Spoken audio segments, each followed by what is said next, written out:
Hola a todos y a todas, bienvenidos y bienvenidas a Coffee with Genially, un espacio de conversaciones con expertos en innovación educativa. Yo soy Mónica Salazar, Marketing Manager de España, y hoy tenemos el placer de hablar con Irene Moreno, investigadora en la Universidad Autónoma de Madrid y una gran defensora de la innovación educativa. Irene ha participado recientemente en un estudio que analiza el impacto del uso de recursos digitales interactivos en la educación superior, con resultados muy reveladores sobre cómo la interactividad y la representación visual pueden mejorar el aprendizaje y la motivación del estudiantado. A lo largo de esta entrevista hablaremos sobre metodologías activas, el papel de la tecnología en las aulas universitarias y cómo herramientas como las que ella ha utilizado pueden contribuir al diseño universal para el aprendizaje. Muchísimas gracias, Irene, por estar con nosotros. Empecemos a conocerte un poco mejor. Muchas gracias, Mónica, por invitarme a este café. Pues soy Irene, trabajo ahora mismo como técnica de investigación en la Autónoma de Madrid y justo ahora en este momento estoy haciendo proyectos de codocencia, ¿no? De inclusión educativa, pero sí que es verdad que al final las TIC son una herramienta que utilizamos constantemente como docentes y como investigadoras. Excelente, Irene. Pues si te parece, comenzamos con la primera pregunta, que es, ¿qué metodología de aprendizaje has probado en todos estos años de experiencia? Y sobre todo lo que me interesa saber es, ¿cuál es tu favorita y por qué? Pues mira, a lo largo de estos años he probado muchas. También al final, cuando utilizas diferentes metodologías, es porque te estás adaptando a diferentes asignaturas. El aprendizaje basado en proyectos, el aula invertida, aprendizaje por rincones. Lo que pasa es que quizás no tengo una favorita porque siempre creo que según la asignatura y según mis estudiantes y las necesidades que tenga, es más adecuado o hay más fortaleza entre una metodología y otra. Te podría poner el ejemplo de que una metodología que me gustó muchísimo fue hacer photo voice y tuve un caso de éxito y luego otro caso de fracaso. Entonces, favorita no, pero quizás la más adecuada según el contexto. Qué bien. Y bueno, ¿qué valor añadido crees que aportan las metodologías activas frente a otros formatos un poco más tradicionales a la enseñanza universitaria? Pues en realidad creo que no es tanto la diferencia de esas metodologías, sino del uso que hacemos, el saber adaptarnos a la realidad. Quiero decir, hay metodologías tradicionales, las que normalmente el profesor, el docente hablando, en la que esa persona puede ser una excelente comunicadora y tener unos conocimientos increíbles sobre la materia, pero no estar en el lugar adecuado y no tener los recursos adecuados. Por ejemplo, de repente ahora te toca dar clases en un gimnasio, el espacio del gimnasio que es súper grande, con eco, sin quizás pizarra. Yo creo que ahí el uso de esa metodología tradicional merece una mirada y un cambio. Lo bueno de las metodologías activas es que es muy adaptable a los diferentes tipos de contextos, a nuestros diferentes tipos de alumnado, y que siempre hay personas que están realizando algo que nos pueda aportar. Siempre podemos acudir a ver cómo otros colegas están utilizando esa metodología para aprender. Totalmente, totalmente de acuerdo. Eso ayuda bastante. Y otra pregunta sería, ¿qué elementos consideras clave para que una metodología innovadora consiga mejorar tanto la participación como el rendimiento académico en educación superior? Pues creo que lo más importante es tener un plan de trabajo. Y para ello, lo primero de todo es ser consciente de, oye, están suspendiendo o no están alcanzando esas notas que estábamos esperando, porque al final en educación superior estamos preparando a profesionales del futuro, que queremos que sepan. Entonces, ver por un lado eso, que eso es bastante normalmente sencillo, porque para eso tenemos un registro de evaluaciones, y también para la participación, que quizás no es tan sencillo de medir, porque las evaluaciones miden lo que miden con la parte de calificación, pero diría que tener una bitácora o un diario del docente sería muy bueno para ver si la participación es lo que, o sea, se está consiguiendo lo que queremos conseguir o si realmente hay algún tipo de fallo. Una vez tenemos detectado el problema, habrá que hacer un análisis, ver las dificultades que tenemos, porque pueden ser por el espacio, puede ser por la metodología, pueden ser por los recursos que estamos utilizando. Entonces, a partir de ahí, elaborar ese plan de trabajo, cómo voy a hacer este cambio metodológico, voy a utilizar estos recursos, me voy a formar en esa metodología y en esos recursos, y también preparar una parte de evaluación. A veces, las evaluaciones institucionales que todas las universidades tienen, en las que los estudiantes participan, no tienen justo las preguntas que necesitamos para ver si ese cambio, ese plan que hemos elaborado ha tenido el éxito que queríamos. Entonces, sí que recomendaría quizás preparar algún tipo de evaluación sobre ese plan, ¿no? Este cambio metodológico, esta innovación que estamos realizando para poder continuar, quiero decir, en ese cambio, ya que lo has realizado una vez porque tú has detectado ese problema, realízalo nuevamente y ven mejorando y afinando ese cambio que estás realizando.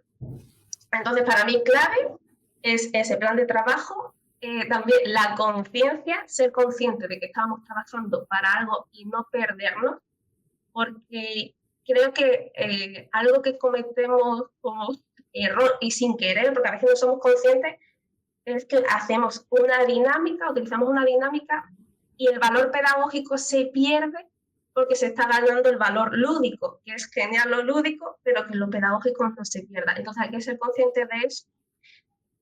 Y también soy amiga quizás de tener a otros docentes que nos ayuden y que nos acompañen, porque a lo mejor nosotras estamos viendo la participación de una manera y nuestra colega docente es consciente desde otras perspectivas de por qué la participación no está funcionando del todo o por qué con esa dinámica o esa metodología sí funciona.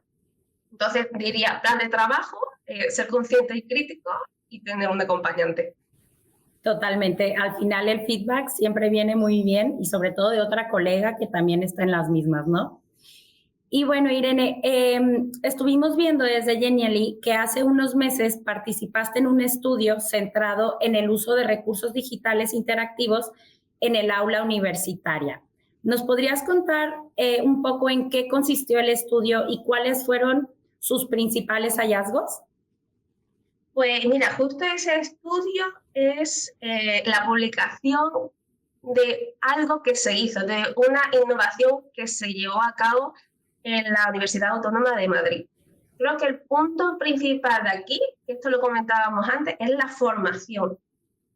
Docentes que se forman en metodología y docentes que se forman en recursos. Entonces diría que en el punto de partida de aquí fue que justo en la Universidad Autónoma de Madrid, como otras universidades públicas, tienen un plan de formación para los docentes y se ofertó diferentes recursos, ¿no? Diferentes cursos de metodología, pero también de recursos. Entonces ahí es donde aparece el software. Y la combinación de metodología y de recursos es lo que hizo en un momento decir, hay un problema en la asignatura, ¿por qué no se va a hacer ese cambio? Entonces, lo que se plantea es hacer un cambio metodológico y utilizar un recurso que la docente principal de esta asignatura aprendió gracias a ese curso. Entonces, es ella quien dirige, quien sabe, quien forma también a sus estudiantes y los estudiantes participan en esta dinámica nueva creada. Sí que es verdad que, además tengo justo los resultados aquí apuntados, el 95% de los estudiantes valoró ese cambio positivamente. Entonces, sí que aquí ya tenemos un feedback de ha funcionado, no se ha puesto, o sea, los estudiantes no han criticado ni la metodología ni el recurso, así que estábamos bastante contentos, se aumenta la participación. Y además se consiguió que, es verdad que aquí el porcentaje es un poquito más bajo, ¿no? El 13% de aumentar el rendimiento académico, que al final a la universidad el rendimiento académico se mide por lo que son las notas, claro, la calificación. pero sí que funcionó. También es verdad que los estudiantes dieron algunas críticas para poder mejorar, entonces eso es lo que me refería antes, tenemos ese feedback, podemos decir, se puede mejorar para el futuro, pues a lo mejor formarles mucho más específicos en utilizar recursos o quizás cambiando algo de la evaluación.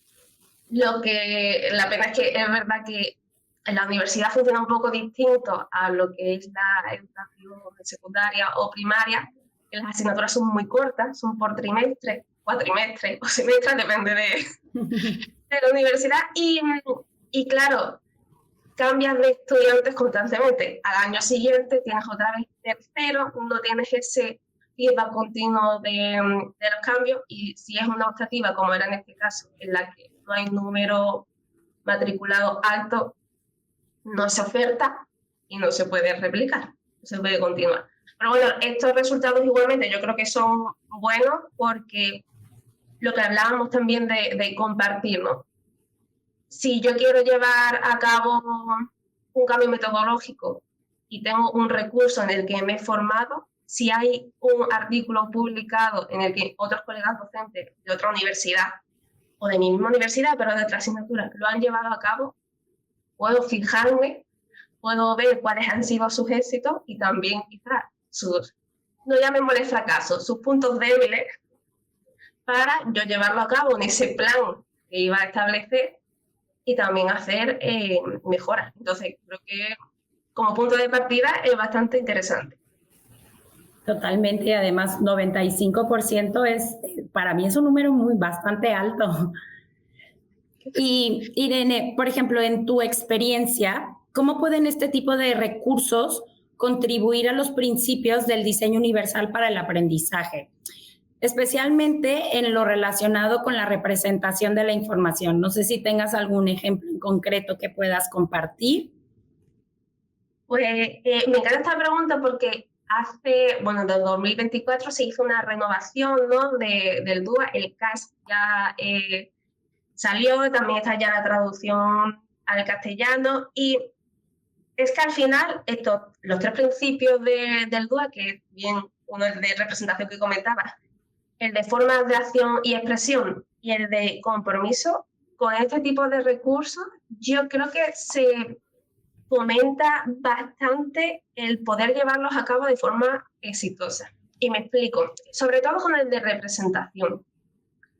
Sí que, pues el diseño universal de aprendizaje, ¿no?, está también basado en la arquitectura universal, y si somos conscientes en nuestras escuelas, lo normal es que todo sea libro, digamos. Hay materiales manipulativos, pero justo voy a contestarte esta pregunta con un ejemplo real.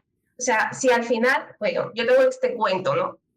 Un cuento, tú vas a una librería y normalmente nosotros compramos recursos también para hacer cosas con nuestros estudiantes. Esto se hace en educación superior, en educación infantil y primaria. Cualquier docente siempre va a tener algún tipo de recurso. Uno de los recursos son los cuentos. Cuando tú coges un cuento y tú abres el cuento, lo normal, y también el factor económico, es un cuento pues escrito, ¿no? O sea, tiene su texto y puede tener ilustraciones, pero no hay mucho más allá, no es que son cuentos muy específicos. Con la representación y ¿no?, Genially, por ejemplo, yo puedo acompañar mi recurso, mi texto escrito, en esas múltiples formas de representación. Es cierto que a lo mejor, bueno, puedo adquirir algo manipulativo, un peluche que justo encaja, ¿no?, con mi cuento, es un pajarito y tengo un peluche con forma de pajarito. Pero el diseño universal requiere ir más allá. El tipo de letra, o sea, yo necesito un recurso que pueda cambiar el tipo de letra, que pueda adaptar los colores, que lo pueda acompañar, o sea, que pueda acompañar audios, los diferentes tipos de audio, que le pueda poner diferentes tipos de imágenes. Claro, en estas múltiples formas de representación, mi cuento se me queda un poco corto para llegar a todos esos principios que tiene el DUA, pero gracias a este recurso yo puedo acompañar mi cuento pues de una foto de un gorrión de verdad, acompañar de sonidos reales o de clásica onomatopeya, un piu piu, para más infantil y luego acompañarle de ese sonido real.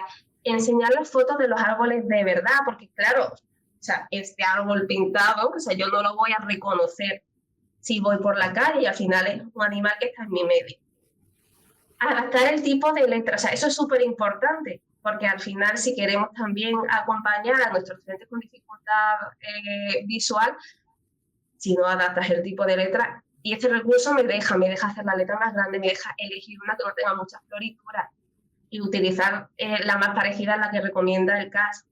Entonces, es que me parece genial. O sea, si yo como docente también soy amiga de la contextualización del recurso, quiero decir, el cual tiene muchas pautas y siendo realista, nuestro tiempo como docentes es limitado, entonces ir contextualizando poco a poco, pues si este año lo visual no tengo a ninguno de mis estudiantes que lo requiera, voy a basarme especialmente en el sonido y acompañar imágenes y no tanto en que la letra sea así o en el contraste de colores, que también es una opción que puedo manejar. Y mi recurso se guarda y yo lo puedo utilizar el año que viene y lo puedo seguir trabajando al año siguiente. Entonces, este tipo de recursos me parece excelente para alcanzar esa meta que tengo yo como docente inclusiva. Totalmente, Irene. A mí una de las cosas que me gusta muchísimo, sobre todo es que de lo que comentas, es que se convierte también como en una experiencia más 360, ¿no? Y te envuelves más. Así que nada. Y bueno, ¿qué resultados o evidencias obtuvieron en cuanto al impacto en la participación o comprensión de los estudiantes? Si se retuvo más información, menos, ¿qué resultados? Claro, la información siempre se retiene más cuando especialmente si utilizas el DUA, porque estás ofreciendo esas múltiples formas, que yo creo que es como el pilar, ¿no? O sea, si tú quieres llegar a todos tus estudiantes, la diversidad es real y a veces o sea, el diagnóstico no siempre está detrás. Entonces, siendo conscientes de esa parte, por supuesto que la información siempre llega mucho mejor. La participación sí que me parece, lo comentábamos antes, ¿no? Un poquito más compleja de medir, porque la participación depende primero de quién también, o sea, cómo diseñas tu recurso o si estás dejando que diseñen. Algunas de porque he sido profe de la asignatura de representación de un máster de DUA y algunas de mis profes estudiantes hacen que sus estudiantes ya participen en la creación de un Genially, por ejemplo, para hacer una línea del tiempo. Entonces, claro, la participación ahí es que casi es obligatoria, ¿no? Porque estás diseñando tú junto a tus estudiantes ese material. Entonces, creo que va a depender realmente del enfoque que tú le estés dando como docente. Si tú estás también queriendo aplicar el DUA, obligatoriamente tienes que buscar esa forma de que participen, de que hagan eso suyo. Entonces, claro, el resultado respecto a mis estudiantes que sí que han hecho, o en el artículo, que también es verdad que los estudiantes hacen su propio Genially, genial, porque son creadores del propio contenido. Claro, bueno, y aquí nada más te hago un poco de spoiler. Dentro de Genially tenemos lo que viene siendo las métricas. Entonces, cuando tú activas esa funcionalidad, tú puedes saber en tiempo real tanto métricas globales como personales, en los que te puede decir un poco el KPI de participación de tus estudiantes. Entonces, bueno, Irene, yo solamente te comento un poco. Y siguiendo, es correcto, es solamente por si quieres tomar nota.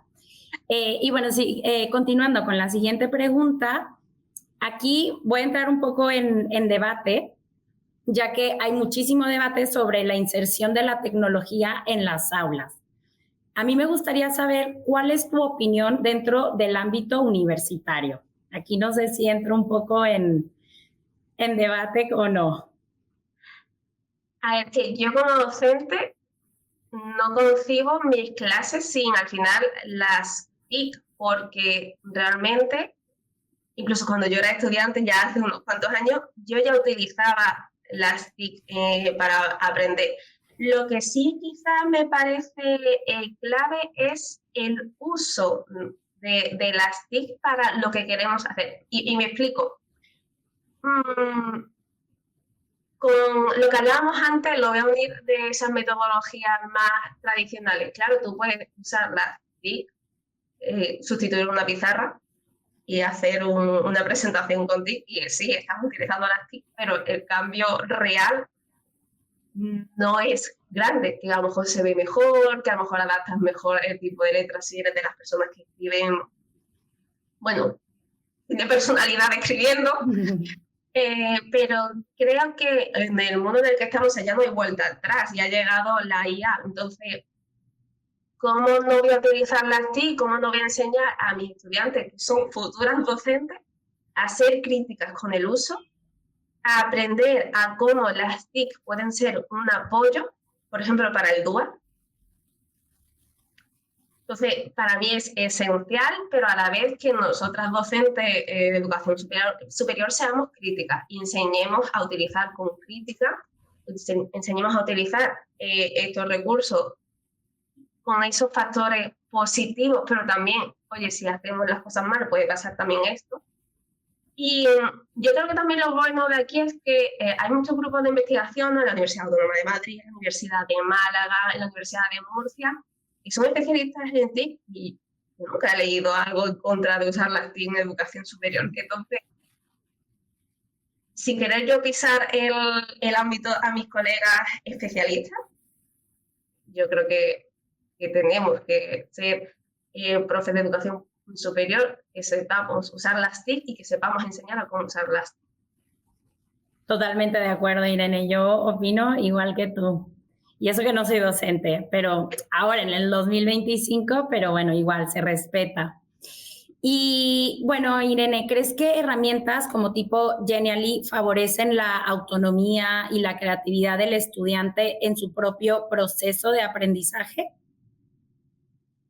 Pues sí, y creo que va muy acompañado de pilares del DUA, porque, bueno, en estos 3 pilares que comentábamos hay un pilar, es verdad que no hemos hablado de justo este, pero que es el de medios de compromiso, ¿no? Y uno de ellos es la aceptación de intereses e identidades. Entonces, esto tiene relación con la autonomía.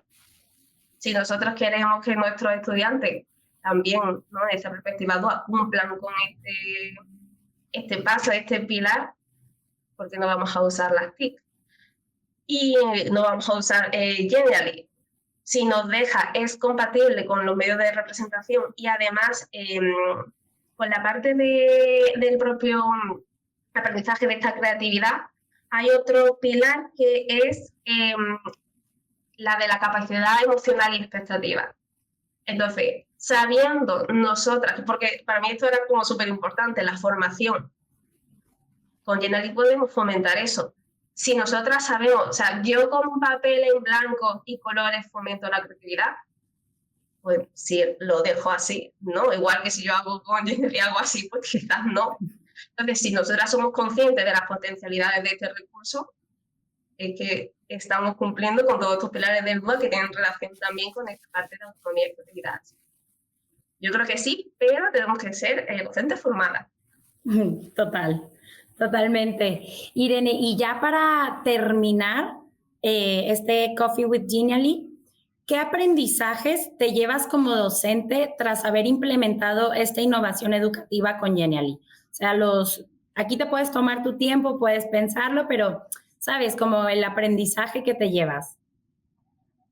Pues creo que quizás es como muy insistente, ¿no? Pero que formarse es importante y que gracias a esa formación me dio pie, ¿no?, para ser docente y utilizar el recurso y pensar sobre el recurso. O sea, la idea que te comentaba del libro, o sea, que es algo compartido con mis estudiantes justo, de que no lo hubiese imaginado si no hubiese sabido qué opciones me daba Genially. Entonces, la formación como el pilar. O sea, lo primero, tengo este recurso, voy a explotarlo. Tengo que aprender y saber cómo puedo explotarlo para llevarlo a otras estrategias y otras metodologías. Y luego, otro aprendizaje creo que es el no dejar de compartir.